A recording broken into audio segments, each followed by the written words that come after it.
Bom dia de frio, pessoal. Hoje tá friozinho, hein, nesse sábado, caramba. Aqui no laboratório tá em torno de, nossa, 18 graus, 18 graus.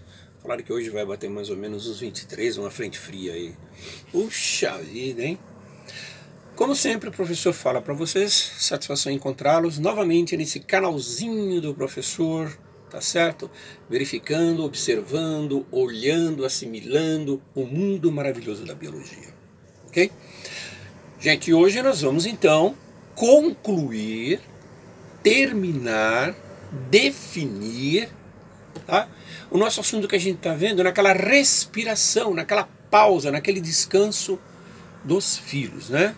Lembrando que a gente está vendo todos os filhos, já acabamos de ver o filho dos invertebrados, tá? Todos eles. E na próxima aula a gente vai ver então o filho dos cordados, ok? Tá? Enquanto isso, vamos dar um descanso vendo a importantíssima toxoplasmose. Alguns alunos, a maioria dos alunos, não sabiam o que seria uma toxoplasmose. Não sabia o que é essa parasitose, né? Então a gente abriu um espaço para comentar um pouquinho a respeito dela. Na aula passada, pessoal, na toxoplasmose 1, a gente viu um pouquinho do histórico, falamos a respeito do início dessa doença, a sua investigação, que começou lá em 1908, né? Depois a gente comentou a respeito do agente etiológico da doença, né? O causador dessa doença, o Toxoplasma gondii, tá certo? Né? É um protozoário, né? Nós vimos também, pessoal, o meio de transmissão da doença, ok? E hoje a gente vai dar uma olhadinha em termos de sintomas, um pouquinho a respeito do diagnóstico, clínico também. Vamos falar um pouquinho de profilaxia e dar uma pintadinha final lá, só uma base a respeito do ciclo evolutivo, ok? Beleza pura? Só que é o seguinte, cara, vem cá, chega aí. Você precisa prestar atenção, senão não adianta. Você precisa ter força de vontade. Você vai fazer um Enem, vai fazer um vestibular, precisa se empenhar. Se você não tiver um plano de estudo, não só de biologia como nas outras matérias, como é que vai fazer? Não é verdade? O professor está dando essa dica para você. Na pré-história, lá entre os vulcões e grandes répteis, eu já passei por isso. Tá certo? Então você precisa se empenhar. Se você se empenha agora, depois vem o quê? Vem o lucro. Depois vem o quê? O reconhecimento, a alegria de você entrar numa universidade, numa faculdade. Lembra no seu pai, da sua mãe, a alegria que você vai dar para sua família.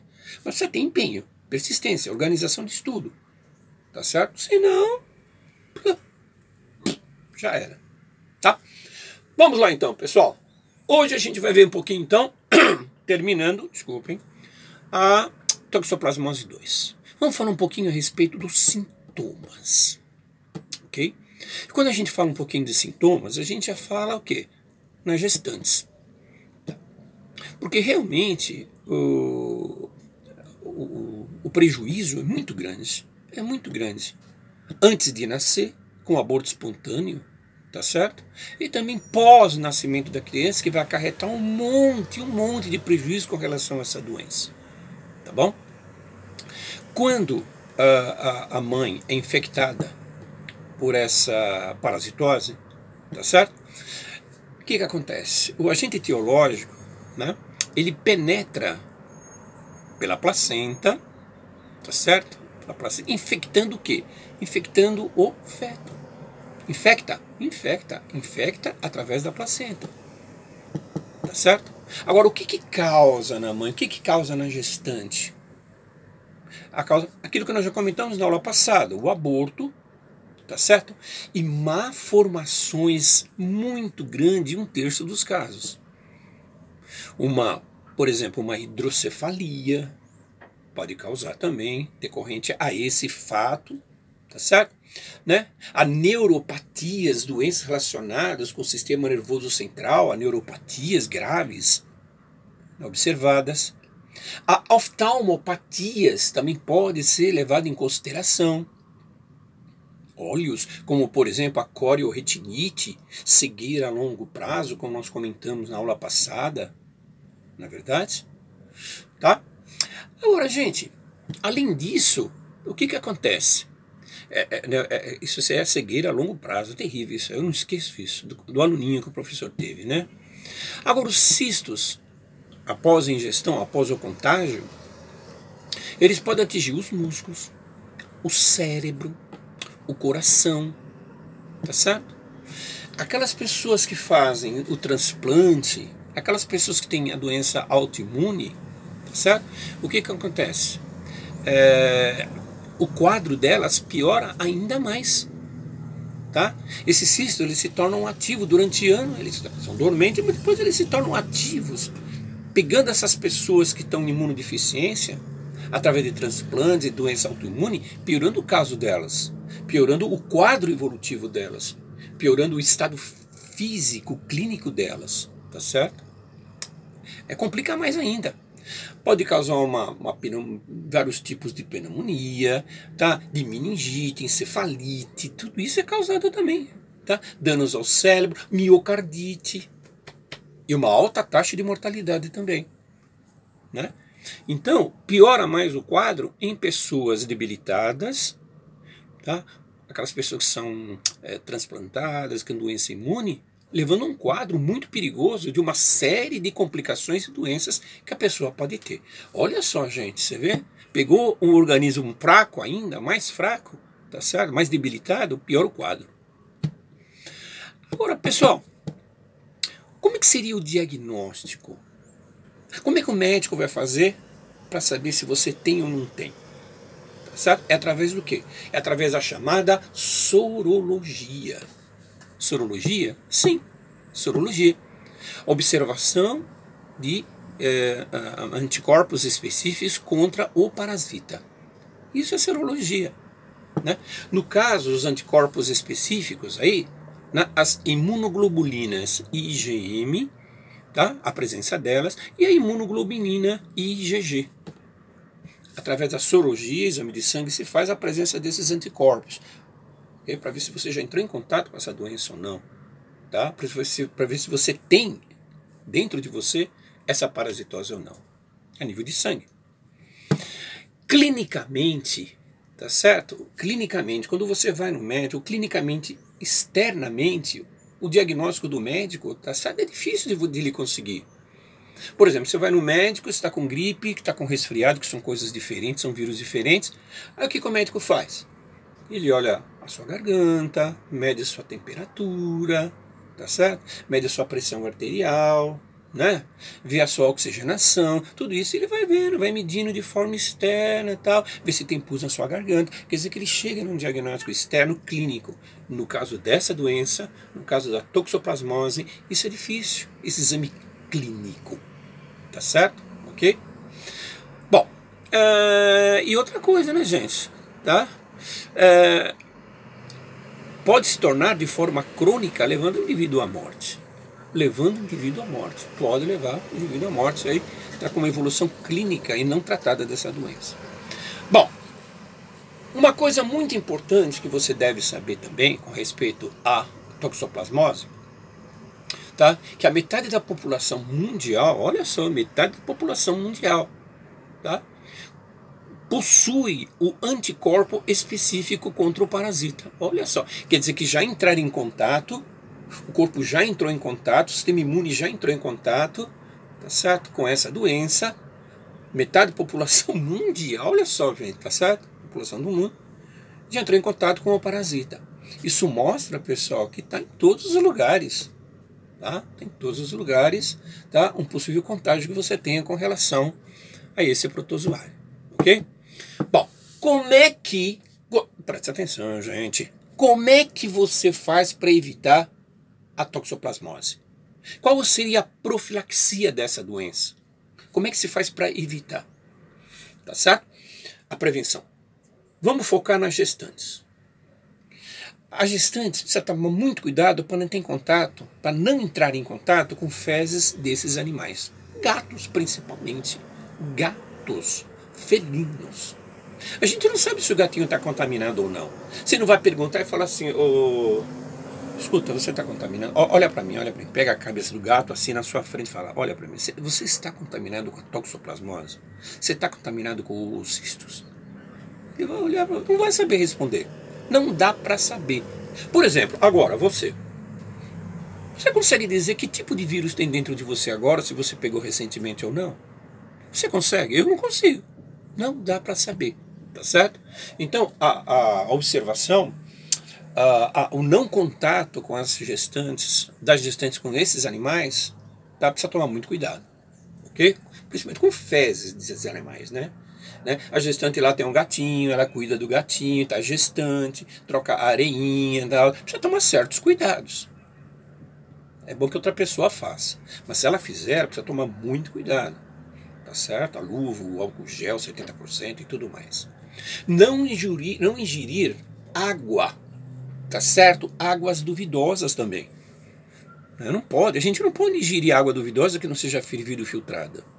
Isso em todas as situações, não só da toxoplasmose, como em todas as situações.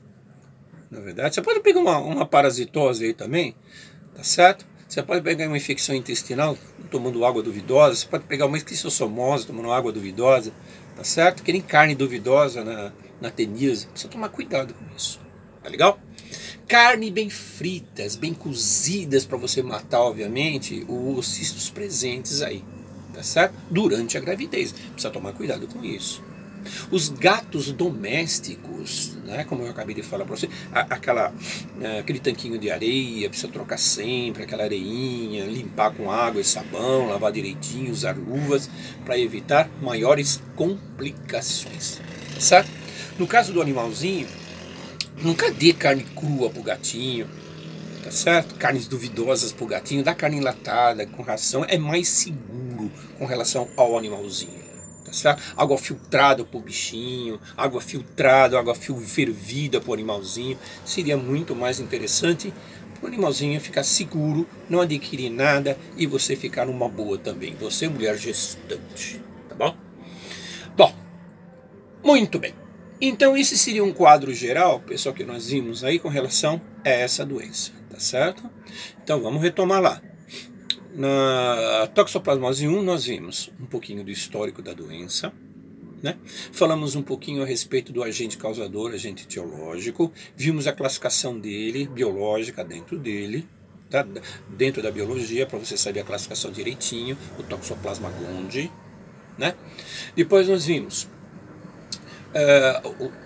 obviamente, os sintomas que estamos vendo também, já vimos também o diagnóstico clínico, como evitar, certo? Evitar o que você obtenha, que você tenha, entre em contato com o toxoplasma. Agora, existe um ciclo evolutivo? Existe um ciclo evolutivo que pega todas as formas de contágio. Como é que seria esse ciclo evolutivo de uma maneira bem resumidinha, só para você ter uma noção? Esse ciclo começa com a ingestão do alimento contaminado, tá sendo carne de porco, né, a carne de rato que eles gostam de comer, os gatinhos, eles pegam um rato e vêm mostrar para você, né? O troféu que eles pegam, vão mostrar pro dono, pro tutor, com aquele gato, aquele rato na boca, assim, mostrando para você que ele é um caçador, que ele toma conta, tá certo? É o troféu dele que ele vem mostrar, já vimos isso muitas vezes, os gatos fazem isso, tá certo? E carne de coelho também. Então o animalzinho vai lá e come esse tipo de carne, esse tipo de presa, no caso dos ratinhos, contaminada. Os cistos, tá certo? Eles entram pela mucosa, após a alimentação, entra pela mucosa intestinal, tá certo? E vão fazer um tipo de reprodução assexuada. Então cai, ingerir, trato digestório, tá certo? Vai lá para o intestino do animalzinho, os cistos, eles liberam, tá certo? Liberam, são liberados dentro, né? Saem do cisto, são liberados na luz intestinal, dentro do intestino do animalzinho, dentro do intestino do gato, né? Esses cistos, eles realizam aos poucos uma reprodução assexuada, né? Você sabe, você é aluno, você sabe que reprodução assexuada é a reprodução sem a participação dos gametas. E quando eles fazem esse tipo de reprodução sexuada dentro do intestino, na luz intestinal dos animaizinhos, no caso do gato, eles giram, tá certo? Eles giram formas variadas, tá certo? De cistos, tá? De agentes, de formas infectantes, tá? Então o que acontece? Depois que acontece isso, o resultado dessa reprodução assexuada, né, eles liberam lá as formas de taquiziófitos, taquizoítos, forma taquizoítos e também de merozoítos. Deixa eu ver se entendi, pessoal. Então, come a carne contaminada, via digestória, intestino, os cistos eclodem, liberam, existe uma reprodução sexuada dentro dessas formas infectantes que saíram dentro do cisto. O resultado seria, então, seria o taquizoítos, essa forma, e também dos, no caso, merozoítos. As duas formas. Após mais ou menos 5 dias de infecção, o que acontece? Inicia a reprodução sexuada com participação de gametas. Aí começa a reprodução sexuada com a participação dos gametinhas? Sim. Originando gametas masculinos e femininos. Tá bom? Ok? Tá. Isso depois de 5 dias. Aí o que acontece? Depois de 5 dias, esses gametinhas, a união deles, masculino e feminino, o que acontece? Formação do ovo ou zigoto. Então existe a formação do ovo zigoto recorrente à reprodução sexuada? Existe. Tá certo? O que acontece? Depois de 9 dias, originam o quê? Originam os oocistos. Oocistos, aí sim, os oocistos, que são eliminados pela fezes do animalzinho, são eliminados pelas fezes do gatinho, tá certo? Onde ocorre por defecação mais ou menos 500 milhões de oocistos. Isso por defecação do gatinho. Liberação de fezes do animalzinho. Olha quantos nas fezes, pessoal. É pra dedéu, né? É pra dedéu. Tá certo? Por isso que a contaminação em mulheres grávidas, principalmente, pode acontecer, né? E a probabilidade é grande. Olha só. Em cada evacuação do bichinho, do gatinho contaminado, 500 milhões de oocistos pertencentes o quê? A toxoplasmose. Nossa! Aí pega, limpa, suja a mão, tá certo? Coloca o dedo na boca, coloca o dedo no olho, existe infecção, a infestação, a mulher está grávida, tá? Tudo isso leva a todas aquelas consequências que nós vimos com relação ao feto e pós-nascimento, tá certo? Ok? Ok. Então, esse resuminho aí, pessoal, do ciclo, né, onde você vê a forma de taquizoítos, merozoítos e os cistos, entram no ciclo evolutivo. O que acontece depois? O gatinho liberou 500 milhões de oocistos nas fezes, não é verdade? Existe, por exemplo, a contaminação, a pessoa é contaminada e desenvolve depois a doença. Ok? Tá certo? Então é mais ou menos assim o ciclo evolutivo. Tá? É um ciclo que não para, Tá? Ô, professor, posso pedir um favor para o senhor? Pode. Eu entendi direitinho tudo que o senhor falou aqui com relação à infestação, mas repete o ciclo. Repetir? Tá. Começa como? Ingestão do alimento pelo animalzinho, carne de porco, carne de vaca, carne de coelho, os ratos que eles pegam e tudo mais. Esses cistos vão para a mucosa intestinal, se reproduzem de forma sexuada, saem de dentro dos cistos e se reproduzem de forma assexuada. Legal. Depois disso, o que acontece? Né? Começam a fazer uma reprodução, a liberação de gametas, para depois fazer uma reprodução sexuada, tudo no intestino do bichinho. Legal. Reprodução sexuada origina o quê? Origina os oocistos, que são liberados mais tarde nas fezes do animalzinho numa quantidade absurda. Tá bom? Tá. É bem por cima esse ciclo, só para você ter uma noção das formas que entram aí. Tá bom, gente? Tá? Eu acho que foi bom essa pausa, né? Acho que deu para você conhecer um pouquinho da toxoplasmose. Um grande abraço para você, para sua família, para seus amigos. Outra coisa, gente, coloca as observações aí que você tem lá nos comentários lá. Tá? Qualquer retificação na aula, tá certo? A gente coloca lá embaixo para vocês também. Tá bom? É isso. Grande abraço para vocês. Estejam abraçados. Caprichem, se organizem nos seus estudos aí. Tá? É importante para você. Depois você vai colher os frutos. E olha, os frutos são bem doces. Grande beijo do professor e você já sabe. Vai, Corinthians. Tchau, gente. Até mais aí.